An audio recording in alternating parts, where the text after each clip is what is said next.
First, right now, as we start at 5, we need to give you a severe weather update. Several counties in Kentucky, including Louisville, under a tornado watch until 6 o'clock. So far, we have dodged severe weather. Hello, everybody. Thanks for joining us. I'm Doug Proffitt. And I'm Connie Leonard. Well, we're taking a live look now of the radar in downtown Louisville. And it's looking calm, Mallory, out there in Louisville. But we want to go straight to you because there's a big traffic accident on I-65 in Bullitt County. Yes, there is. So if we do take a look at the Trimark camera here, this is I-65 northbound near Shepherdsville, near Cedar Grove Road. And you'll notice all lanes are currently closed. Emergency personnel on scene. This is the car. It could have been just a one-vehicle accident, but you'll also notice the southbound lanes are currently closed as well. So no movement in either direction. Once again, this is 65 in Bullitt County near Cedar Grove Road near Shepherdsville. So you may want to take an alternate route, especially because we have more heavy rainfall on the way. Max HD radar showing the heavy downpours that likely led to that accident continuing to race off to the northeast. And then this is the main line that we're tracking with some heavy rain rolling soon into Corydon, Palmyra, over to Henryville, crossing 65 in southern Indiana. Bigger picture view, we have a few lines that we're watching. This is the main event off to the northwest. Thankfully, no active warnings at this time. And then we do have additional storms down to the south, closer to the Tennessee border. These have been able to tap into more fuel, and that's why we do have a few severe thunderstorm warnings, but they're just down to the south of Adair County. So as Doug mentioned, we are under a tornado watch until 6 p.m., but so far, so good with the severity of these storms. We'll be tracking storms for the next few hours before this all zips out of here around sunset. But we'll talk much more about today's weather impact and what you can expect for the rest of the week coming up. Mallory, thank you. Again, happening right now, more of our coverage is President Donald Trump currently speaking at the Verst Logistics Packaging Company in Hebron, Kentucky. That's right near the airport in Boone County. Now, you heard at 4 o'clock President Trump speaking, and we want to go back in. He's still talking now, so let's take a listen. Buddy, what's an electric car? And I like him, and it's a great product, everything, but they have to have, we ended the mandate. Now you can have whatever the hell you want, you can have electric. They wanted you to buy an electric car by 2030. The only one problem, you can't charge it. You ever see a charger? You're driving down the road, you're running a little low, and they say, electric charging plant 150 miles up the road. That's a bad feeling. And we massively increased production of American oil, natural gas, and clean, beautiful Kentucky coal. And we're not allowed in the Trump administration, we're not allowed to use the word coal without preceding it with 2 words, clean, beautiful. We say clean, beautiful coal. And we had Doug Burgum the other day, Secretary of the Interior, who's great, and Chris Wright, Secretary of Energy. And they were giving a long speech on coal. And I tried to stop them. I was in the audience. They kept saying, clean, beautiful coal, clean, beautiful coal, clean, beautiful. And after about like 40 times, I said, wait a minute, just say coal. But it's clean, beautiful coal, and it's back, and it's roaring back. You know, China uses a lot of coal. They use coal. What they don't use much of, if at all, are windmills. So they make all the windmills, and they sell that garbage to us. Round and round it goes, keeps losing money. Every time it goes around, it loses $25. That's a lot, you know. And kills a lot of birds. Kills them all. You know, if you shoot a beautiful bald eagle, they put you in jail for 5 years. Windmills kill them by the thousands.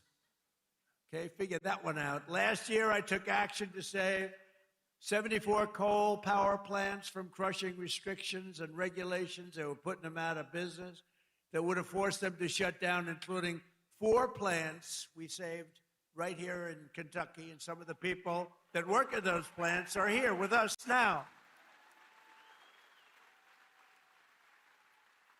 It's very powerful, and it is now with modern equipment, clean, beautiful, but it's a very powerful fuel. It's very powerful. And if China, these other big behemoths would not be using it. They use it because it's powerful. President Donald Trump started speaking right on time, just before 5 tonight. 4:50 was his scheduled speaking time. Again, he is in northern Kentucky at a Verse Logistics packaging company there right near the main airport, the Cincinnati Northern Kentucky Airport. His speech is continuing live for you to watch uninterrupted. You can find it right now by downloading the free WHAS11 Plus app. We are streaming it live on the WHAS11 YouTube page. Before the president arrived in Cincinnati and Kentucky, our political reporter Isaiah Kim Martinez talked to supporters of the president. Yeah, he also spoke with Congressman Thomas Massie on the phone. He's not expected to attend, but we asked voters about the Republican. Obviously, the politics in our region is starting to heat up, and so I think it's a good time for him to be here. Have you voted for Massie in the past? I have. I won't be voting for him again. He's going to be speaking to a lot of Thomas Massie voters because a majority of Donald Trump supporters are still voting for Thomas Massie, voting for me. That's what our polling shows. And we will continue to bring you coverage from President Trump's speech. That's coming up later at 6 o'clock. Moving ahead now to the story so many of you are concerned about, talking about in Kentuckiana. There it is, the yellow 2nd Street Bridge, as we give you a live look at the nearly 100-year-old bridge still spanning the Ohio River. The choice for a lot of drivers going in and out of downtown Louisville every single day because it is free. In a new concept proposal that we first reported right here last night, Kentucky Transportation looking to make a big change, 2 lanes to Indiana and only 1 lane coming into downtown Louisville. WHAS11's Alex Dieter and photojournalist Connie Offit heard your concerns over those proposed changes, and they tell us if they actually think that it will make the bridge safer. Big changes could be coming to the commutes of the 24,000 drivers who take the free 2nd Street Bridge every day. We actually cross the 2nd Street Bridge quite a bit. Drivers like Louisville resident Andrea Metzler. It's nice to have that option where you don't have to pay the toll, you don't have to pay $5 every day to go back and forth. The Kentucky Transportation Cabinet has proposed reducing the bridge from 4 lanes down to 3. 2 lanes going into Jeffersonville and 1 lane going into Louisville. Yeah, it definitely makes me a little bit nervous because it already gets backed up going into Louisville, especially when there's events downtown and there's a lot of people using that crosswalk. So reducing it to 1 lane is making me nervous that it's going to be backed up all the way into Indiana. KYTC says the changes would reduce crashes and improve traffic by widening the lanes. It is a scary bridge to cross. There's no doubt about it. Wider lanes are something Jeffersonville Mayor Mike Moore is in support of, but is also looking at other solutions. I would love to see semi-tractor trailers removed from that bridge.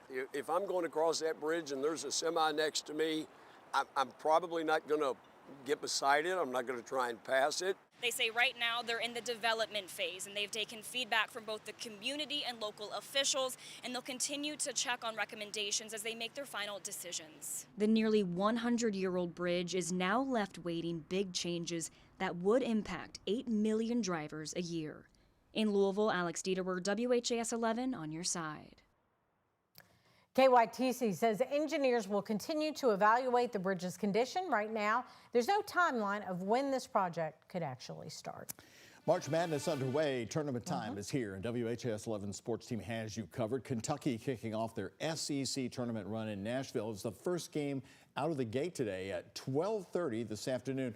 Very rare. The history books show Kentucky hasn't had a game like this since 1979. Playing in that first round. Well, the Cats took on the LSU Tigers. Kentucky had already beaten them once earlier this season, and they took care of business again today, beating them 87-82.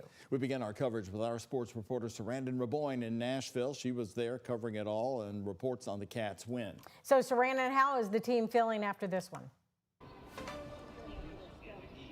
Well, guys, you know, this one went back and forth for most of the first half between Kentucky and LSU. The Cats only had a 3-point lead heading into the break, but thanks to Brandon Garrison and a couple of clutch threes in the second half, they were able to take control and clinch their spot in the next round of the SEC tournament. And honestly, it's a good feeling for this team to win at this arena, seeing as they got blown out of it earlier this season by Gonzaga, and now they have a much better memory.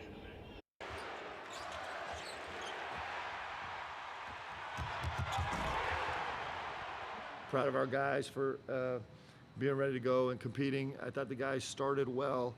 LSU was tough for us to guard. The guys did a nice job. Staff did a nice job making some just enough.